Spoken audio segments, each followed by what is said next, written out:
দুজন আসামিকে 4 বছর সশ্রম কারাদণ্ড দিল চুঁচুড়া আদালত। মগরা থানার বাসিন্দা প্রবীর কুমার ঘোষ অভিযোগ করেন, তার জ্যাঠতো ভাই মদন ঘোষ ও তার ছেলে রাজকুমার ঘোষ 5/5/20 তারিখে হেসো দা নিয়ে তার উপর হামলা করে। তাকে বাঁচাতে গেলে তার মায়ের মাথায় আঘাত লাগে ও তার দাদার হাতে লাগে। লোকজন এসে গেলে তারা পালিয়ে যায়। মাকে হসপিটালে নিয়ে যাওয়া হয়। Magra PS case number 127/20 6/5/2020। ST case number 4511/22।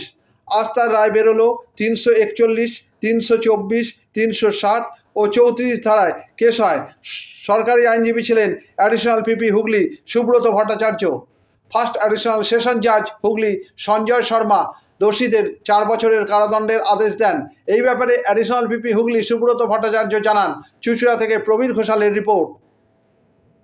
বাড়িতে তার জ্যাঠতো ভাই মদন ঘোষ এবং তার ছেলে রাজকুমার ঘোষ এরা সন্ধ্যেবেলা এসে ওই তারিখে সন্ধ্যাবেলা এসে পূর্ব রাগবশত ঝামেলা সৃষ্টি করে। তারা বাধা দিতে যান, তিনিও তার ফ্যামিলি বাধা দিতে, তার মাও বাধা দিতে যায়।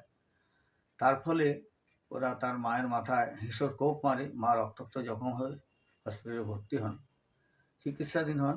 এরপরে এফআইআরটা মগরা থানা তদন্ত হয়। তদন্তর পর সেই মোকদ্দমাতে এখানে তদন্তকারী অফিসার ওই ঘটনায় চার্জশিট দাখিল করেন এবং চার্জশিট দাখিল করার পর 2020 সালের মোকদ্দমা সাক্ষী সাবদ হয়। সাক্ষী সাবদ অন্তে গত ইংরেজি 10/7/2024 তারিখে প্রথম অ্যাডিশনাল সেশন জাজ মিস্টার সঞ্জয় শর্মা তিনি তাদের দোষী সাব্যস্ত করেন।